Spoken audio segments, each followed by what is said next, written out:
Well, welcome back to Off the Track, brought to you courtesy of Windsor Park Stud, great sponsors of the show, and we thank them for their continued support. Our guest today is Graeme Sanders, son of Hall of Fame trainer Bill Sanders, and we're going to talk about the induction into the Hall of Fame. But as I said prior to the break, I want to talk about Past to Post. I mean, what a horse this. How did you acquire him?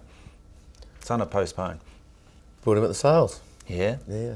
Forget what I paid for him. I might have sold you this one, I think. No, I can't say I did. Probably must have. I wouldn't know. You can't have because it was too cheap. Good horse though, eh? Yeah, no, very good horse. Yeah, talented horse. Always showed it all the way along. He's going to be a good horse. But no, I mean his first sign of how good he was going to be on the Oaks Classic at Manawatu, and then obviously went on to win the City of Auckland Cup and used the handicap. I want to go back before that. I reckon he showed that before. He won a trial, came out, won his first two. You put him in the Derby at his third start. Yeah. Big ask. Yeah, but he was fit and ready for it. He was hard and ready for it, but he just didn't. That year wasn't strong enough to get the distance. As you say, went on, won 7 of his first 8 starts. Yeah. Have you had one that's shown you that at that stage, or the record like that? Oh, he had some handy horses, but no. Appreciate that. I mean, obviously, Boring Babe and things like that. Quite special horse. Yeah, he won the City of Auckland Cup, as you say. He failed in the Wellington Cup. Was that just the track condition, or...? We thought it was the track condition, but then we were still worried about the distance, that extra distance. Okay, the ultimate 2 miles. Yeah. I reckon this is a testament to your training ability. You freshen him up from the Wellington Cup. No preparatory run. I think you give him a gallop, did you, between races somewhere? Put him in the Easter Group 1. Yeah. No, I really liked him that day. I knew that was the No. race for him. Yeah, he was. I'd done that once before with Magic Winner. He was favourite for the Auckland Cup, and we didn't run him again until the Easter Handicap, and he won it as well. So yeah, I think Magic Winner, he was owned by Asian clients. Did they enjoy a bet today or not? Oh yeah, always. Yeah, they used to come out every Christmas meeting and always had a horse for them just to Akron. Magic McGinty for Mr. Wong, he come every race meeting and every Christmas time. Well, you've got owners like that from overseas. You sort of planned around their attending coming to New Zealand? Oh well, yeah. If you can plan it, you can work it in. Yeah. It worked quite a few times. A bit lucky. Yeah. No, Magic Winner Easter. Well, of course, he came out and won the Easter Handicap. Yeah. Well, we did. That's what he did, and so we did the same sort of plan with Past the Post, and he did that. Obviously, you were pretty confident coming into that. I reckon that's one of your better training moments of your career. Yeah, I think it was. Yeah. Getting back. Did he go amiss? What happened? Yeah, he did. He did his tendon, and we tried tendon implants and all that sort of thing. And we tried him. Geez, you tried him. Can I just go through this? You started him once, November 2008. Yeah. You brought him back March 2011. Yeah. Would you throw him out at the property? What did he do for all of it? They went over to my mate's place, Graeme Pepper.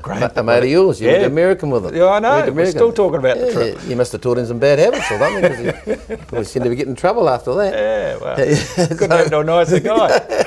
So, Pepper had him over there, and Judith looked after him at their place and worked him up the hills and did that. But we nearly got him back, but not quite. Yeah, I mean, you brought him back March 2000, and then you came back again for a prep in November 2011. He just wasn't the same horse, clearly. No, couldn't get him back right, and it was a shame really. So they just stopped. To me, though, it showed to me, given your perseverance and the continual trying to get him back, that he must have been something really special. Yeah, he was, definitely was. Yeah, he was a special horse. Okay. Hey, listen, you earned at the end of that season, that's the prize lady Past the Post season, having picked up the Auckland Cup Easter Handicap, just short of $1 million, best season ever. Yeah, it was a good season, yeah. So we had to make up for it and sell a few horses as well, just to get over the $1 million. Yeah. Hey, listen, you're sitting there at home, you've rung your mate Rick Williams. You're training a few for Rick Williams. You've trained a few for Rick, and you also trained a few for the Oak Stud, Dick Caraman. Yeah. You sit there, but I understand you rang me and said, listen, I understand you're taking sea change. I'm going to take a holiday with Gail, and I were thinking of going to England for a holiday. Is that how it went? No, it wasn't. No, it wasn't? Totally, it wasn't, not at all. He rang me. I was at the stables, and he said, are you still going to England for a holiday? I said, yeah, we're thinking about it. He said, Ralph's not keen to go. Would you go over and train sea change? And I said, what? Well, hello, you there? He said, oh, we'll have to think about it. And I thought about it, and I said to Gail, I said, what do you mean think about it? Of course you go and do it. So yeah, that was a bit of a surprise phone call, but lucky to have the opportunity to be able to go and do it. Could you believe, I mean, sitting back now, I mean, even at the time, would you thinking, why isn't Ralph going himself? An opportunity of a lifetime. I know he'd been to Dubai and things, but I mean, I know he appreciated other commitments, but, you know.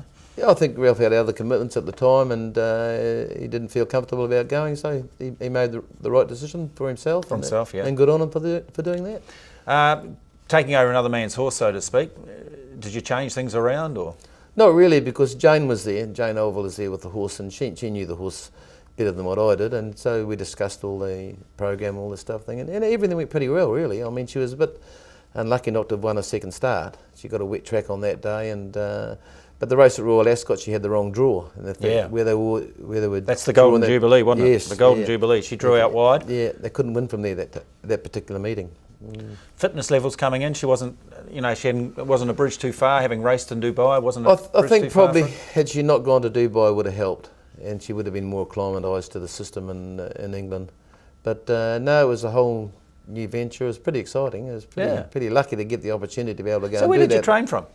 Newmarket. Yeah. In Newmarket, yeah. And of course they haven't got you know, in training on a track there. You're out on the heath. Oh, you could go to the track. Oh, you went to the track? Yeah, but you'd run them, you know, all the long straights and trained on the horse. We used to work at the Elba Hathry, I think the track was called, and we had a place there that we'd go, and she'd go every morning. It was, quite interesting places, really. And walk out through the bush, and one morning Jane was riding the horse along because she had the New Zealand bloodstock cover on, and coming out of the trees to there's a bloke jumps out of this big black car. He said, "Go the Kiwis, go the Kiwis! I love the Kiwis. Oh, you good?" He said, "You beat those Poms." And I was, that was Frankie Dettori. Yeah. Well, because he's married to an English girl. No, he's married to a New Zealand girl. No, sorry, English. New Zealand girl. Yeah, and he jumped out of the car, and I thought, oh yeah. Then so we started talking. And he was there waiting to ride a horse.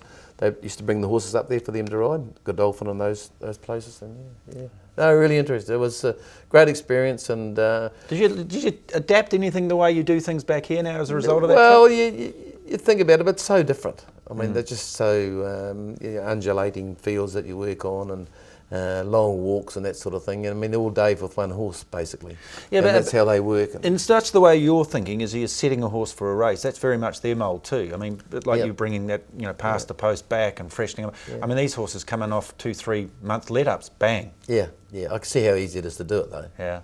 Because it's facility driven, isn't it? The business here is the same, and there it's their facility they have for that. So you can train them there. I mean, you've got these beautiful long gallops that you can work them on, and I mean, you can usually organise a mate if you want a mate, and you go for the long walk. So you're spending the time with the horse. So I mean, and you get to know the horse quite well by the time you spend with them. But no, it was a really interesting experience. So you were there, how long were you there for? Whole month? Was it 5 weeks? There for about 6 weeks, 6 or 8 weeks. Yeah.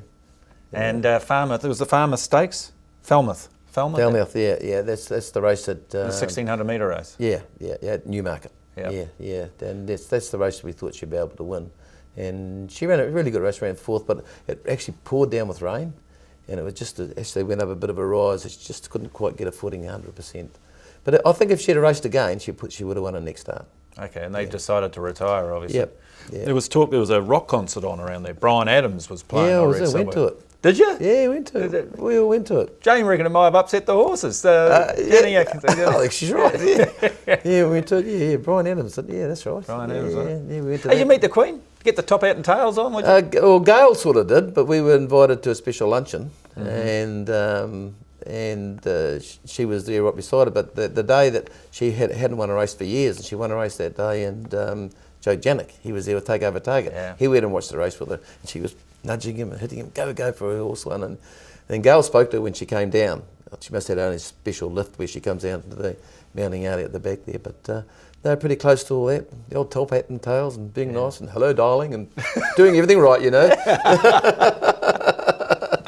Hey, listen, Dick Carriman, we touched on it before. I mean, his involvement in New Zealand racing is so significant, you know. Oh yes, I mean we're all indebted to Dick.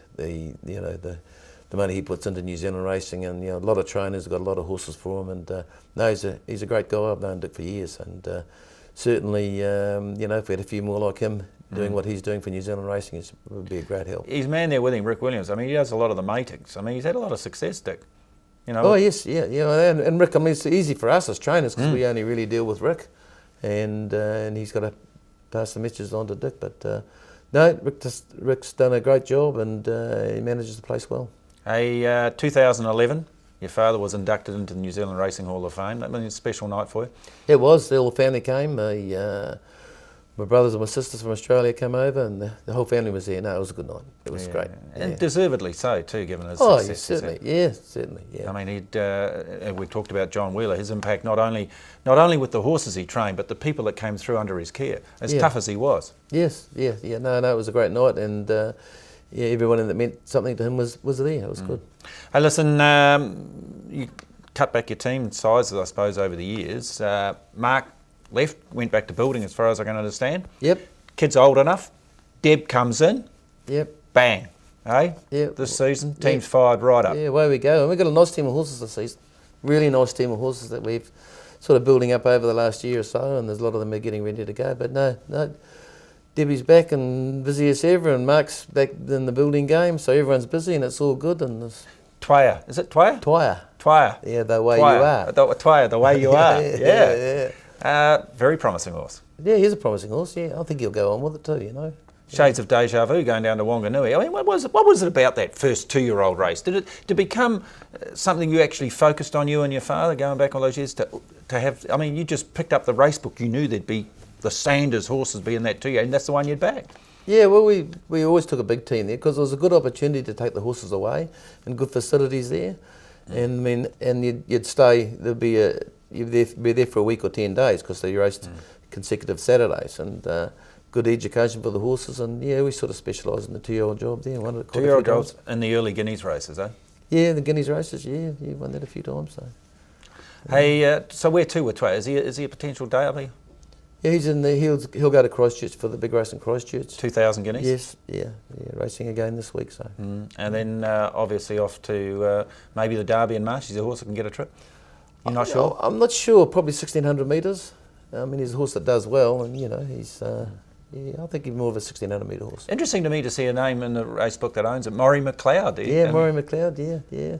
Great guy, Maury. Always had a horse for Maury over the years, yeah. Because he had the great pins. He now stands at Stud of Waikato Stud. He's had a lot of success over the years. Yes, yeah. Hey, we're coming towards the end of it now, Graeme. I mean, you've 3 generations, your father, yourself, Debbie and Mark, training. We got a 4th generation sitting in the paddock there somewhere. Is there a son of Mark and Debbie? Is it one of their kids? There's plenty of them there. There's got 7 grandchildren, so there's a chance. Is there any interest coming through those kids? Yeah, they're interested. They obviously are. Yeah, but at this time, they're all young. I mean, the oldest grandchild's 11. It goes right down to 4.5, 5, nearly 5. Pony club and things. Yeah, they got pony and they do that, but not into pony club. I haven't encouraged pony club. It's a big tie. Yeah, a lot of costs. But the boys are into rugby. Yeah. So granddad goes off to rugby in the winter, and then. What do you like on the sidelines? I don't say anything. Oh. But I do take photos of them. Do you? Yeah. No, I watch the boys play rugby and the granddaughters play netball, and then I really enjoy it. Very lucky to be able to do it actually. I reckon you'd be really proud that you get the 3rd, 4th generation coming through of the Sanders name, eh? There might be one there. Yeah. What about for yourself, Graeme? I mean, you love fishing. Yeah, fishing. Yeah, I bought a boat a few years ago, so I've got a nice boat, and now I enjoy places like I've got a place at the Mount and a place at Carfia, so I can choose where I go, and I enjoy both places, and especially more recently at Carfia. I enjoy Carfia. I like the laid-back style and go fishing there with a few mates. Go to the local Carfia pub and have a beer with the local guys, and good restaurant there, the Blue Chook, go there in the fishing club, and you can all walk home, so it's all quite safe. You'll get a free meal there now, Graeme. All the best, my friend. Take care, may you have a long retirement when you finally put the cue in the rack, so to speak. Thanks, Steve. Thanks, Graeme. Thanks. Well, that has been Off the Track. That has been Graeme Sanders.